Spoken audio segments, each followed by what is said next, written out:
স্নেহের ছাত্রছাত্রীরা, আজকে আমরা আয়তঘন চ্যাপ্টারটা শুরু করব।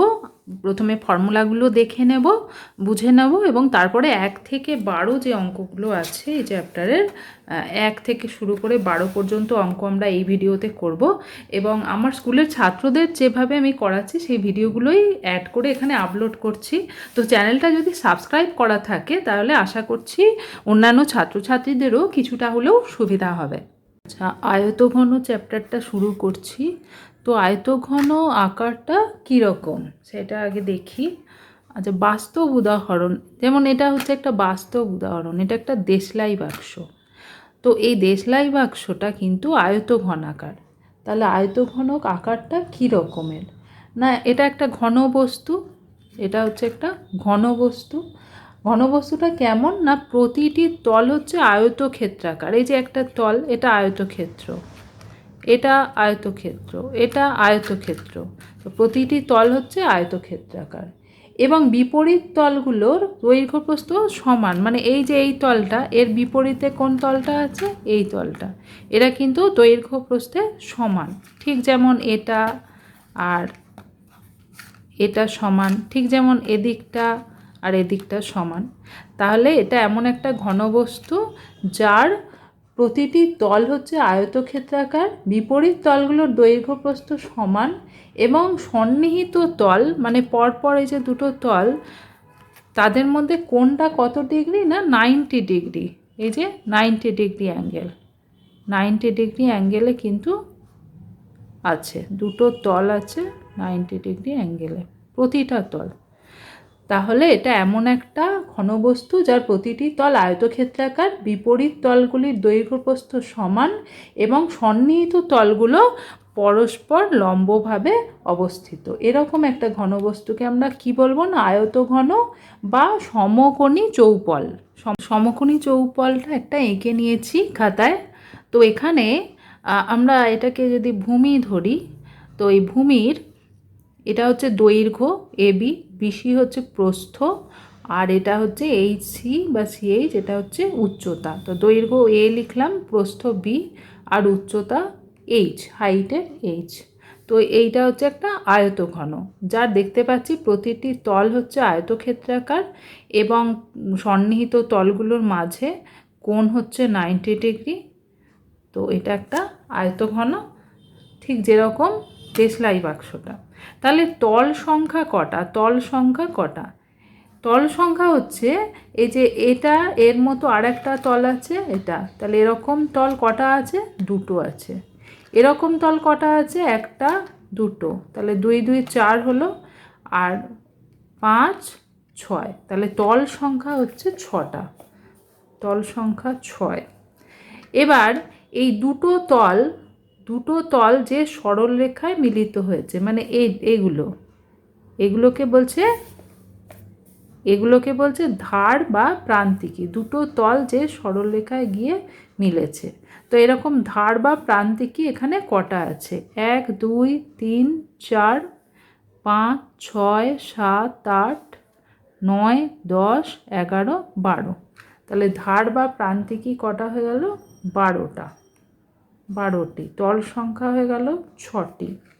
শীর্ষবিন্দু, যেখানে 3টে ধার বা প্রান্তিকী এসে যে পয়েন্টে মিলেছে, মানে এখানে এগুলো হচ্ছে শীর্ষবিন্দু, এগুলো হচ্ছে শীর্ষবিন্দু। তাহলে কটা আছে? 1 2 3 4 5 6 7 8। ঠিক এখানে 1 2 3 4 ই এফ জি এইচ, আর এখানে হচ্ছে এ বি সি ডি। তাহলে 4 4 8। তাহলে শীর্ষবিন্দুর সংখ্যা হয়ে গেল 8টি। এখন আয়তঘনকের দৈর্ঘ্য, প্রস্থ, উচ্চতা যখন সমান হয়ে যাবে, মানে আমরা এখানে যেমন এঁকেছিলাম দৈর্ঘ্য এ, প্রস্থ বি, উচ্চতা সি, সেগুলো যখন প্রতিটাই সমান হয়ে যাবে, মানে প্রতিটা তলই আয়তক্ষেত্র না হয়ে বর্গক্ষেত্র হয়ে যাবে, বর্গক্ষেত্র, তখন আমরা বলবো যে এটা একটা ঘনক। তখন আমরা বলবো যে এটা একটা ঘনক। তার মানে এরকম একটা আকার, এটা রুবিক কিউব। আমরা সবাই এটা দেখেছি। তো রুবিক কিউবের এই যে দেখতে পাচ্ছি দৈর্ঘ্যও যা, প্রস্থও তাই, আবার উচ্চতাও তাই, একই। মানে প্রতিটা, এটা যদি এ ধরি এটাও এটাও দৈর্ঘ্য প্রস্থ উচ্চতা সবই তখন এই আয়তঘনক যেটা সেটা হয়ে যাবে ঘনক, তাকে আমরা বলবো ঘনক। এখন কতগুলো সূত্র আমাদের দরকার হবে। যেমন হচ্ছে আয়তঘনকের সমগ্র তলের ক্ষেত্রফল। সমগ্র তলের ক্ষেত্রফল মানে এই যে এই 6টা তল আছে, প্রতিটা তলের ক্ষেত্রফলের যোগফল। তো এই যে তলটা, এটা হচ্ছে দৈর্ঘ্য, এটা প্রস্থ, তার মানে এই তলের ক্ষেত্রফল হচ্ছে দৈর্ঘ্য ইন্টু প্রস্থ। এরকম তল কটা আছে না, এইটা এই একটা আর এর বিপরীত দিকে একটা, দুটো আছে। এটা হচ্ছে দৈর্ঘ্য ইন্টু উচ্চতা, দৈর্ঘ্য ইন্টু উচ্চতা। এরকম তল কটা আছে, একটা, ঠিক উল্টো দিকে একটা, দুটো। এটা হচ্ছে প্রস্থ ইন্টু উচ্চতা, প্রস্থ ইন্টু উচ্চতা, এরকম তলও দুটো আছে। তার মানে আমরা লিখতে পারি যে 2 ইন্টু, ব্র্যাকেটে যদি লিখি দৈর্ঘ্য ইন্টু প্রস্থ, 2 ইন্টু কেন লিখলাম, কারণ প্রতিটাই দুটো করে আছে, দৈর্ঘ্য ইন্টু প্রস্থ প্লাস দৈর্ঘ্য ইন্টু উচ্চতা প্লাস প্রস্থ ইন্টু উচ্চতা। এবার আমরা এখানে কি ধরে নিয়েছিলাম ছবিতে, না দৈর্ঘ্য এ, প্রস্থ বি, উচ্চতা এইচ। তাহলে আমরা এখানে এই ছবি অনুযায়ী লিখতে পারি 2 into A B plus A H plus B H. এই হয়ে গেল। এটা বর্গ একক হবে, সেন্টিমিটার থাকলে বর্গ সেন্টিমিটার। তাহলে এটা হয়ে গেল সমগ্র তলের ক্ষেত্রফলের ফর্মুলা। যদি এইচটাকে সি ধরা হয়, A B plus AC plus BC হবে। আর 2 গুণ করলাম কেন, কারণ প্রতিটা তলই একরকম তল, দুটো করে আছে। আচ্ছা, এবার আয়তন। আয়তন হচ্ছে দৈর্ঘ্য ইন্টু প্রস্থ ইন্টু উচ্চতা। তার মানে এখানে এই ছবি অনুযায়ী এ ইন্টু বি ইন্টু এইচ। এটার একক কি হবে না, এটার একক হবে ঘন একক। আর একটা জিনিস হচ্ছে কর্ণের দৈর্ঘ্য, কর্ণের দৈর্ঘ্য। তো আয়তঘনকের কর্ণটা কিভাবে পাবো, এই যে ছবিটা এঁকে নিয়েছি, তো এটা একটা আয়তক্ষেত্র এ বি সি ডি। এই আয়তক্ষেত্রের এসি একটা কর্ণ, ঠিক যেরকমভাবে বিডিও একটা কর্ণ, কর্ণটা আঁকলাম। তাহলে এই যে কর্ণ, আমরা জানি আয়তক্ষেত্রের কর্ণ হচ্ছে √, দৈর্ঘ্য স্কোয়ার প্লাস প্রস্থ স্কোয়ার, মানে হচ্ছে এ স্কোয়ার প্লাস বি স্কোয়ার। এটা হয়ে গেল এসি। আর এই যে কর্ণটা, আমরা যদি এটাকে আঁকি এ এইচ, এ থেকে এইচ পর্যন্ত যেটা, এই কর্ণটাকে যদি আঁকি, তাহলে আমরা দেখতে পাচ্ছি এটা একটা সমকোণী ত্রিভুজ, যার ভূমি হচ্ছে √, A square plus B square AC, আর উচ্চতা হচ্ছে এইচ। তাহলে এই যে এ এইচ হাইপোটেনাস বা এই অতিভুজটা, এটা কত হয়ে যাবে না, ভূমি স্কোয়ার মানে √, A square plus B square তার হোল স্কোয়ার, প্লাস এই উচ্চতা স্কোয়ার মানে হচ্ছে প্লাস হচ্ছে এইচ স্কোয়ার। তাহলে এটা যোগটা করলে কত হবে না, এখানে করি যোগটা, কর্ণের দৈর্ঘ্য, তাহলে √, A square plus B square তার whole square plus H square. তার মানে হচ্ছে এই রুট আছে তার ওপর স্কোয়ার, মানে রুটটা উঠে গিয়ে এটা হয়ে যাবে A square plus B square plus H square. তার মানে হচ্ছে ফর্মুলাটা কি না, দৈর্ঘ্য স্কোয়ার প্লাস প্রস্থ স্কোয়ার প্লাস উচ্চতা স্কোয়ার। এটা কিন্তু কর্ণের দৈর্ঘ্য নয়, এটা হচ্ছে যে অতিভুজের দৈর্ঘ্য, মানে কর্ণের দৈর্ঘ্যের স্কোয়ারটা হচ্ছে এটা। তাহলে কর্ণের দৈর্ঘ্য কত, তাহলে কর্ণের দৈর্ঘ্য, অতিভুজের স্কোয়ারটা পেয়েছি, মানে কর্ণের দৈর্ঘ্যের স্কোয়ারটা পেয়েছি, তাহলে কর্ণের দৈর্ঘ্য কি হবে না, এটাকে রুট করে দিতে হবে, √, দৈর্ঘ্য স্কোয়ার প্লাস প্রস্থ স্কোয়ার প্লাস উচ্চতা স্কোয়ার। এটা হয়ে গেল কর্ণের দৈর্ঘ্য বা √। এখানে যেটা আমাদের ছবিটা দেওয়া ছিল সেই অনুযায়ী √, A square plus B square plus H square. একক এত একক। আয়তঘনকের আমরা সমগ্র তলের ক্ষেত্রফল, আয়তন আর কর্ণের দৈর্ঘ্য আমরা পেয়ে গেলাম। এবার আমরা যদি ঘনকের ক্ষেত্রে সেগুলো বের করি, খুব সহজ, কারণ কি ঘনকের ক্ষেত্রে কিন্তু দৈর্ঘ্য, প্রস্থ, উচ্চতা সবই সমান, মানে দৈর্ঘ্য এ হলে প্রস্থ এ, উচ্চতাও এ। তার মানে সমগ্র তলের ক্ষেত্রফল সমান কত হয়ে যাবে? 2 ইন্টু এই দৈর্ঘ্য ইন্টু প্রস্থর বদলে দৈর্ঘ্য ইন্টু দৈর্ঘ্য না লিখে আমরা বাহু ইন্টু বাহু লিখব, যেহেতু প্রতিটি বাহুর দৈর্ঘ্য সমান। দৈর্ঘ্য ইন্টু উচ্চতার বদলেও আমরা কি লিখতে পারি? বাহু ইন্টু বাহু। আর প্রস্থ ইন্টু উচ্চতার ক্ষেত্রেও তাই, একই। তাহলে আমরা বাহু স্কোয়ার পাচ্ছি কটা? 1 2 3। তাহলে 2 ইন্টু 3 ইন্টু বাহু তার স্কোয়ার, তার মানে 6 ইন্টু বাহু স্কোয়ার।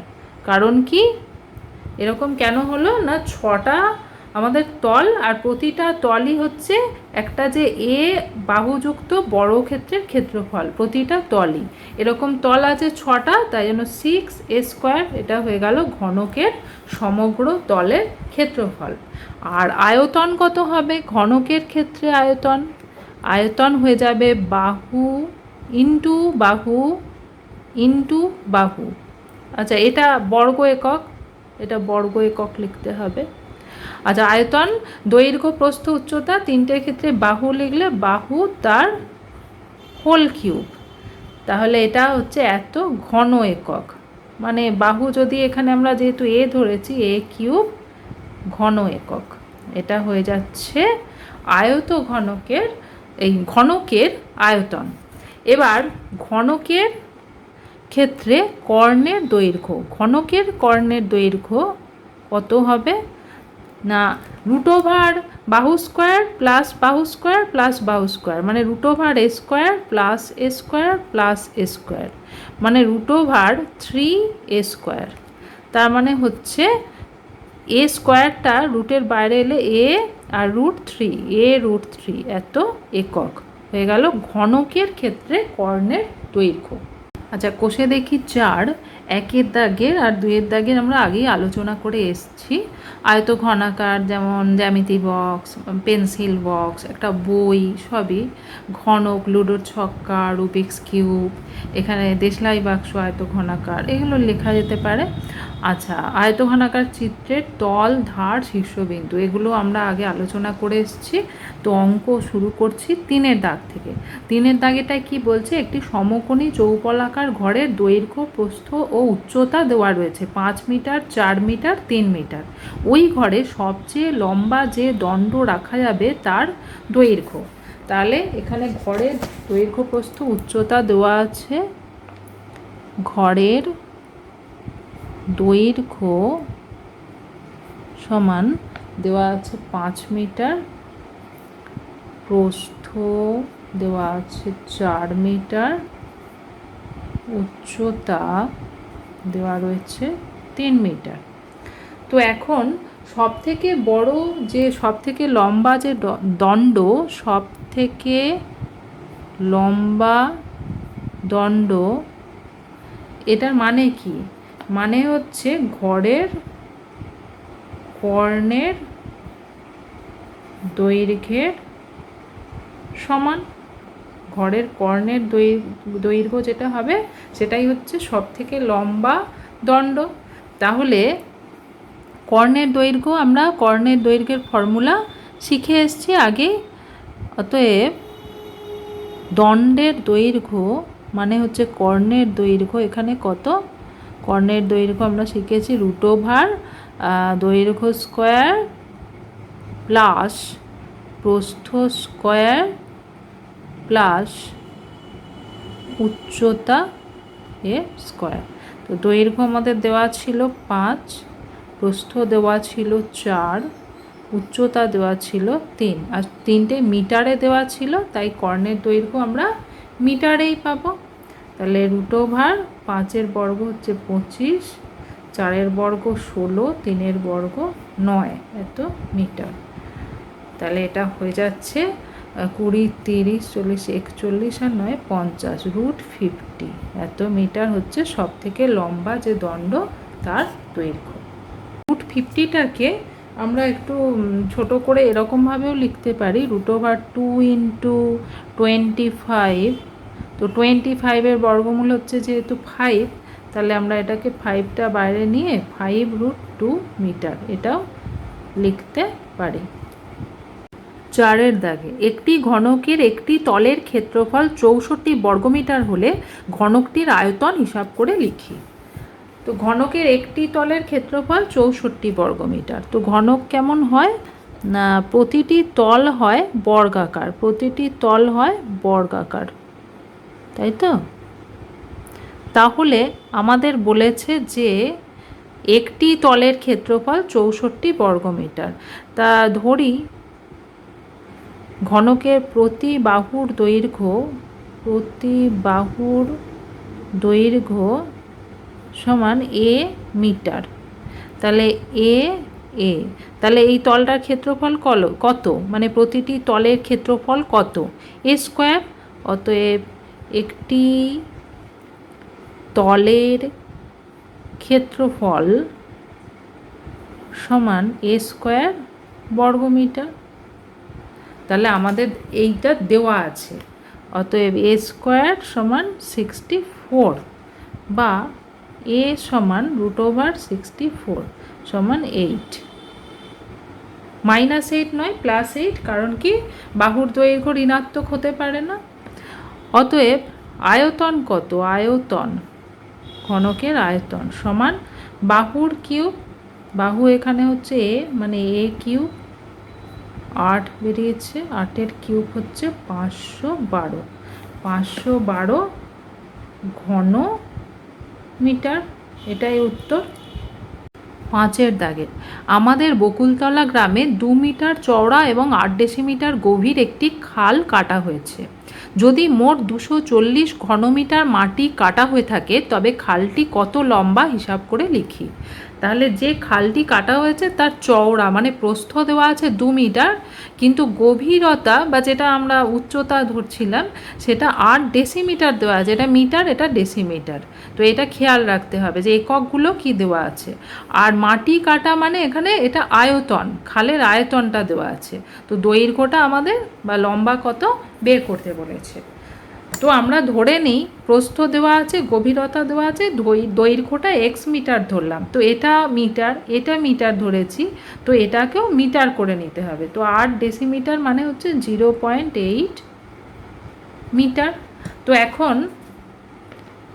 এখন খালের আয়তনটা কত দেওয়া আছে, খালের আয়তন মানে যতটা মাটি কাটা হয়েছে সেটা খালের আয়তন, এখানে মাটির আয়তন দেওয়া আছে, সমান দেওয়া আছে আমাদের হচ্ছে এখানে 240 ঘন মিটার। তাহলে আমরা জানি যে আয়তন সমান দৈর্ঘ্য ইন্টু প্রস্থ ইন্টু উচ্চতা বা গভীরতা। তাহলে শর্তানুসারে আমরা কি লিখতে পারি, শর্তানুসারে আমরা লিখতে পারি দৈর্ঘ্য মানে x ধরেছি, প্রস্থ 2 মিটার আর গভীরতা 0.8 মিটার। তাহলে এত ঘন মিটার, এটাই হচ্ছে 240, মানে যতটা মাটি কেটে নেওয়া হয়েছে তার আয়তন, বা x সমান 240 বাই, এই দুটো ভাগ হয়ে গেল ডান দিকে গিয়ে, আচ্ছা এটা হচ্ছে 120। এবার এই দশমিকটা যদি তুলে দিই এখানে, তার বদলে 10 গুণ হবে। তাহলে আমরা পাচ্ছি কত না 8 15 120, আর 15 আর 10 গুণ করলে হচ্ছে 150 এত মিটার। তাহলে খালের যে দৈর্ঘ্য, অতএব আমরা বলতে পারি যে খালের দৈর্ঘ্য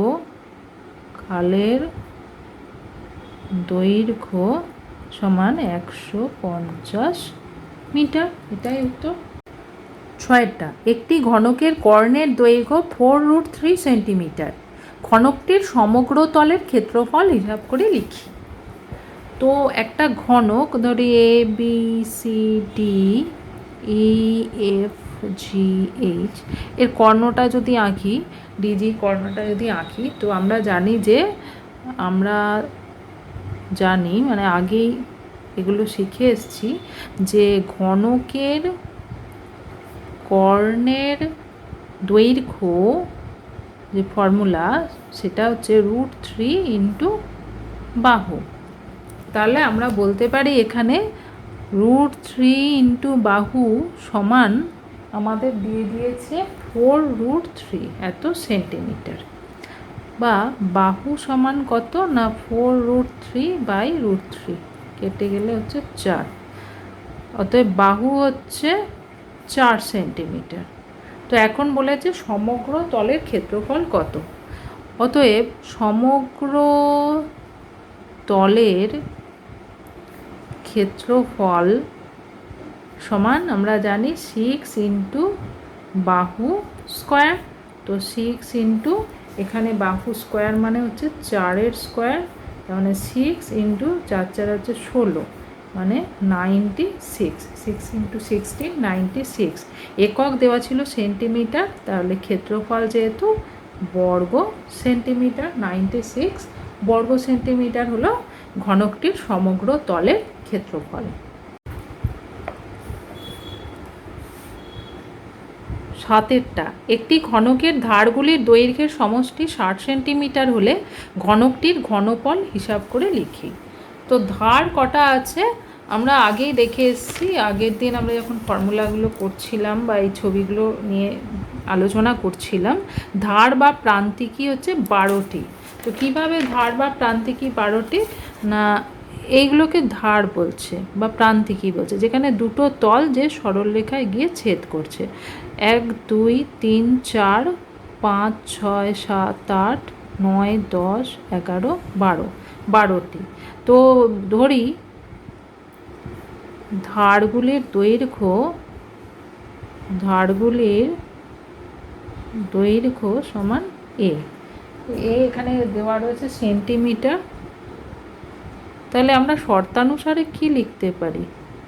শর্তানুসারে যেহেতু 12টি আছে এরকম, তাহলে 12 × a সমানই হচ্ছে 60। যেহেতু বলেছিল ধারগুলির দৈর্ঘ্যের সমষ্টি হচ্ছে 60, বা a = 60/12, মানে এটা কেটে হচ্ছে 5। এখন আমাদের কি চেয়েছে না, আমাদের ঘনকটির ঘনফল বা আয়তন চেয়েছে। অতএব ঘনকটির আয়তন সমান কত? বাহুর কিউব, বা এখানে হচ্ছে a³ মানে 5-এর কিউব। 5-এর কিউব মানে হচ্ছে 125। আচ্ছা, একক কি হবে না ঘন সেন্টিমিটার, যেহেতু ধারগুলির দৈর্ঘ্য সেন্টিমিটারে দেওয়া ছিল, তাহলে আয়তন হয়ে গেল 125 125 ঘন সেন্টিমিটার। 8 দাগেটায় বলছে যদি একটি ঘনকের 6টি পৃষ্ঠতলের ক্ষেত্রফলের সমষ্টি 216 বর্গ সেন্টিমিটার হয়, তবে ঘনকটির আয়তন কত হবে হিসাব করে লিখি। তো পৃষ্ঠতল তো 6টি আছে, তার মানে এটা সমগ্র তলের ক্ষেত্রফলটা দেওয়া আছে 216 বর্গ সেন্টিমিটার। তো আমরা যদি একটা ঘনক এঁকে নিই,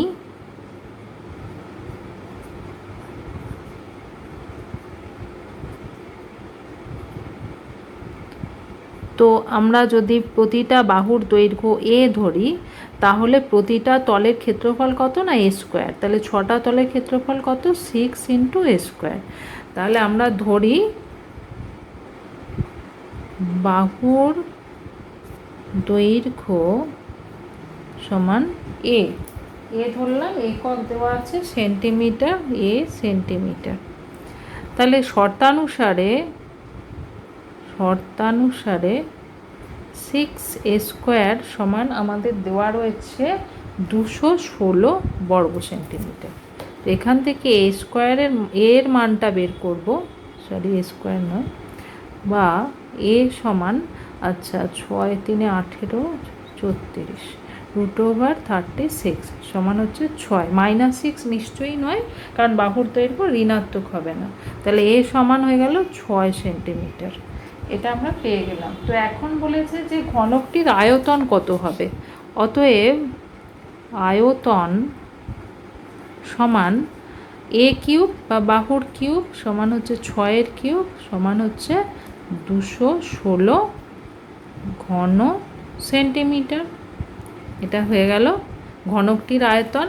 তাহলে বেশ মজার ব্যাপার, এখানে সমগ্র তলের ক্ষেত্রফলও যা, এখানে কিন্তু আয়তনও তাই বেরিয়েছে। কেন কি আমরা সমগ্র তলের ক্ষেত্রফল বার করতে গেলে 6 দিয়ে গুণ করি, আর এখানে বাহুর দৈর্ঘ্য 6 বেরিয়েছে, তাই জন্য দুটোই কিন্তু এখানে সমান হয়ে গেল। আয়তনও 216 ঘন সেন্টিমিটার। 9টা, একটি সমকোণী চৌপলের আয়তন 432 ঘন সেন্টিমিটার। তাকে সমান আয়তন বিশিষ্ট দুটি ঘনকে পরিণত করা হলে প্রতিটি ঘনকের প্রত্যেক ধারের দৈর্ঘ্য কত হবে হিসাব করে লিখি। তাহলে এখানে আমাদের আয়তঘন বা সমকোণী চৌপলের আয়তনটা দেওয়া আছে, আর বলেছে একটি সমকোণী চৌপল হচ্ছে দুটি সমান আয়তন বিশিষ্ট ঘনক। তার মানে আমরা বলতে পারি যে প্রতিটি ঘনকের আয়তন সমান, ওই যে সমকোণী চৌপলের আয়তন মানে 432, তাকে 2 দিয়ে ভাগ করলেই, যেহেতু দুটো ঘনকের আয়তনের সমান, তাহলে 2 দিয়ে ভাগ করলে আমরা পেয়ে যাব প্রতিটি ঘনকের আয়তন। তাহলে এটা হচ্ছে 216। আর এককটা কত দেওয়া আছে না, এককটা দেওয়া আছে ঘন সেন্টিমিটার। তো এখন মনে করি প্রতিটি ঘনকের বাহুর দৈর্ঘ্য সমান a সেন্টিমিটার। তো তাই যদি হয় তাহলে আমরা প্রশ্নানুসারে কি লিখতে পারি না, ঘনকের আয়তন বাহুর দৈর্ঘ্য a হলে বাহুর কিউব মানে a কিউব সমান হচ্ছে 216, প্রতিটি ঘনকের আয়তন 216, বা a সমান হচ্ছে cube root of 216। 216 cube root হচ্ছে 6, তাহলে এটা হয়ে গেল, এর মান হয়ে গেল 6। তাহলে আমরা বলতে পারি যে ঘনকের প্রতি ধারের দৈর্ঘ্য 6 সেন্টিমিটার। এটাই উত্তর। 10টা, একটি ঘনকের প্রতিটি বাহুকে 50% কমানো হলো। মূল ঘনক মানে যেটা আগে ছিল ও পরিবর্তিত ঘনক মানে 50% বাহুগুলোকে কমানোর পরে এদের ঘনফলের অনুপাত কি হবে হিসাব করে লিখি। তো আমরা ধরে নিই যে মূল ঘনকের বাহুর দৈর্ঘ্য ছিল a একক, তাহলে আয়তন কত ছিল, আয়তন সমান বাহুর কিউব মানে a কিউব এত ঘন একক। এটা ছিল যে পূর্বের মানে মূল ঘনকের আয়তন।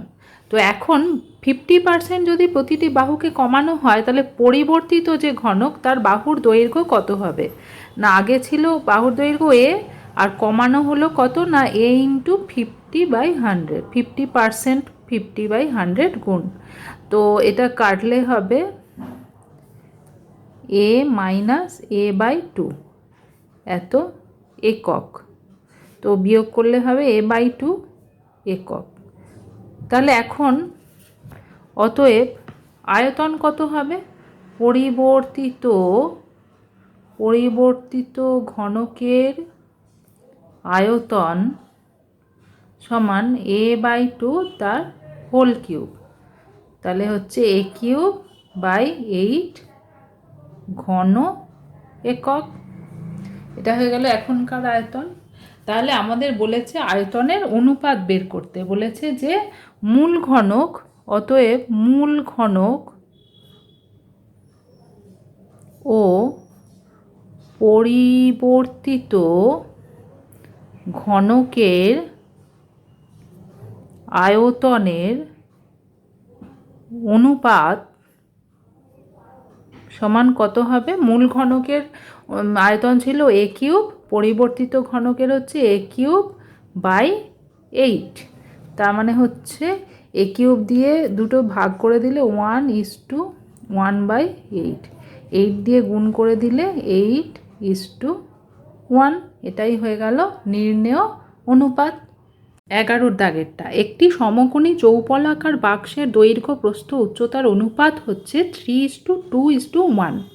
এবং উহার আয়তন 384 ঘন সেন্টিমিটার। বাক্সটির সমগ্র তলের ক্ষেত্রফল হিসাব করে লিখি। তাহলে দৈর্ঘ্য প্রস্থ উচ্চতা দেওয়া নেই, কিন্তু তাদের অনুপাত দেওয়া আছে এবং আমাদের কাছে আয়তনটা রয়েছে। তো এখান থেকে আমাদের সমগ্র তলের ক্ষেত্রফলটা বের করতে হবে। তো দৈর্ঘ্য ইস্টু প্রস্থ ইস্টু উচ্চতা হচ্ছে 3:2:1। তো একটা ধ্রুবক পদ দিয়ে গুণ করলে আমরা ধরে নিতে পারি যে দৈর্ঘ্য সমান 3a, প্রস্থ এ যেখানে ধ্রুবক, প্রস্থ 2a, আর উচ্চতা a × 1 হলে এ হচ্ছে অশূন্য ধ্রুবক এখানে। তো আমরা দৈর্ঘ্য প্রস্থ উচ্চতা এইভাবে ধরে নিলাম। তাহলে প্রশ্নানুসারে আমরা কি লিখতে পারি, যেহেতু আমাদেরকে আয়তনটা বলা আছে, তো আমরা জানি যে সমকোণী চৌপলের আয়তন হচ্ছে দৈর্ঘ্য ইন্টু প্রস্থ ইন্টু উচ্চতা, মানে 3a × 2a × a। তো এটার মান আমাদেরকে দেওয়া আছে কত না 384, বা 3 2 গুণ করলে 6, 6, আর 3টে এর গুণফল হচ্ছে a³ 6a³ = 384, বা a³ = 384/6, 6 6 36, 37 38 24, বা a = √64, √64 হচ্ছে 4। তাহলে আমাদের এর মানটা পেয়ে গেলাম।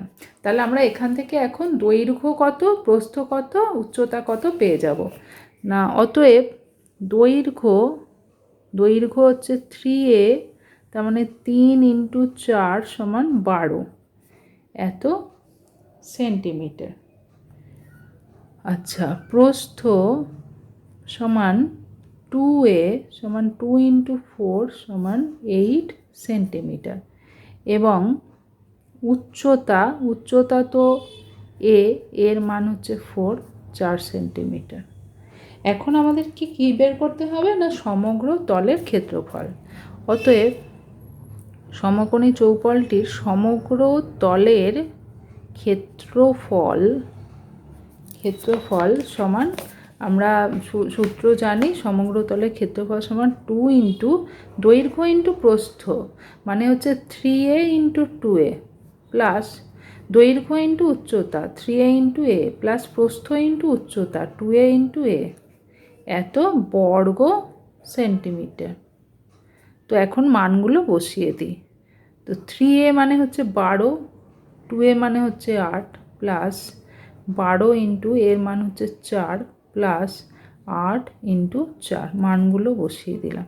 তাহলে 2 × 8 12 হচ্ছে 96, 4 12 হচ্ছে 48, 4 8 হচ্ছে 32, এত বর্গ সেন্টিমিটার। তো এই যোগটা করলে কত হবে হচ্ছে যোগটা করলে হবে 176, আর এই গুণটা করলে হবে 2 × 176 হয়ে যাবে 352, এত বর্গ সেন্টিমিটার। তাহলে এইটা হয়ে গেল সমগ্র তলের ক্ষেত্রফল। 12টা কি বলছে দেখি। একটি চায়ের বাক্সের ভিতরের দৈর্ঘ্য, প্রস্থ ও উচ্চতা যথাক্রমে 7.5 ডেসিমিটার, 6 ডেসিমিটার এবং 5.4 ডেসিমিটার। চা ভর্তি বাক্সটির ওজন 52 কিলোগ্রাম 350 গ্রাম, কিন্তু খালি অবস্থায় বাক্সটির ওজন 3.75 কিলোগ্রাম হলে 1 ঘন ডেসিমিটার চায়ের ওজন কত হবে তা হিসাব করে লিখি। তাহলে দৈর্ঘ্য প্রস্থ উচ্চতা দেওয়া আছে ভিতরের, মানে যে অংশে চা আছে সেই অংশের দৈর্ঘ্য প্রস্থ উচ্চতা থেকে আমরা সেই অংশের আয়তনটা পেয়ে যাব। এবার চা ভর্তি বাক্সটির ওজন দেওয়া আছে এবং খালি অবস্থায় বাক্সটির ওজনও দেওয়া রয়েছে। তার মানে চায়ের ওজন কত, মানে শুধু চায়ের ওজনটা কত সেটা পাবো। তাহলে এই আয়তন চায়ের ওজন হচ্ছে সেইটা। তাহলে 1 ঘন ডেসিমিটার চায়ের ওজন কত সেটা আমাদেরকে বের করতে হবে। তো বাক্সের ভিতরের দৈর্ঘ্য, প্রস্থ, উচ্চতা আমরা পেয়ে গেছি। তো এখান থেকে আমরা আয়তনটা বের করে নিই। অতএব বাক্সের ভিতরের ভিতরের মানেই হচ্ছে চা যে অংশটায় আছে, মানে চায়ের আয়তন হচ্ছে এই তিনটে গুণফল, দৈর্ঘ্য ইন্টু প্রস্থ ইন্টু উচ্চতা। কারণ আমরা জানি যে আয়তঘনের আয়তন হচ্ছে দৈর্ঘ্য ইন্টু প্রস্থ ইন্টু উচ্চতা, এত ঘন ডেসিমিটার, কারণ প্রতিটাই ডেসিমিটারে দেওয়া ছিল আমাদেরকে। তো এই গুণটা করলে হবে, এটা 243 হবে, এটা হচ্ছে 243 ঘন ডেসিমিটার।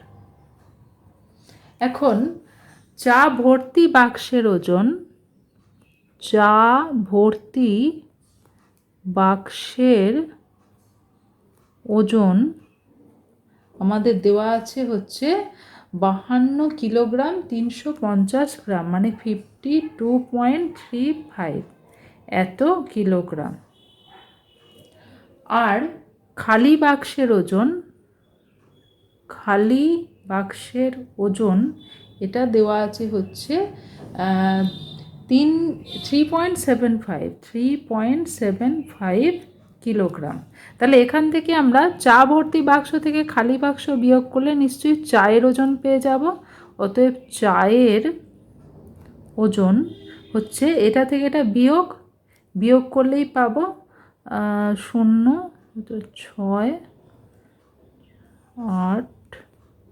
48.6 এত কিলোগ্রাম। এটা হয়ে গেল, আমরা পেয়ে গেলাম যে চায়ের ওজন কত। তাহলে আমরা চায়ের আয়তন পেয়ে গেছি, বাক্সের ভিতরের আয়তনটাই চায়ের আয়তন পেয়ে গেছি 243 ঘন ডেসিমিটার। এখন চায়ের ওজন পেয়ে গেছি, তাহলে এত ঘন ডেসিমিটার চায়ের ওজন হচ্ছে এত কিলোগ্রাম। তাহলে 1 ঘন ডেসিমিটার চায়ের ওজন কত? সাধারণ ঐকিক নিয়মে আমরা পেয়ে যাব যে অতএব 243 ঘন ডেসিমিটার চায়ের ওজন সমান 48.6 কিলোগ্রাম। অতএব 1 ঘন ডেসিমিটার চায়ের ওজন, যেটা আমাদের বের করতে বলেছে, সেটা কত হবে? এত কিলোগ্রাম হবে। তো এবার এটাকে আমাদেরকে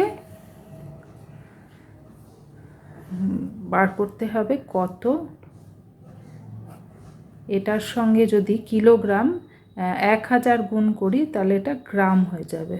তো গ্রামে বের করতে পারবো। আচ্ছা, দশমিকটা তুললে একটা 10 আসবে, 0 0 কাটলাম। 243 486, তাহলে এটা 2 দিয়ে কাটবে, কারণ 2 3 6, 2 4 8, 2 2 4, 2 দিয়ে কাটবে। তাহলে 2 আর 100 200 গ্রাম। অতএব প্রতি ঘন ডেসিমিটার চায়ের ওজন কত হলো? 200 গ্রাম। এটাই উত্তর।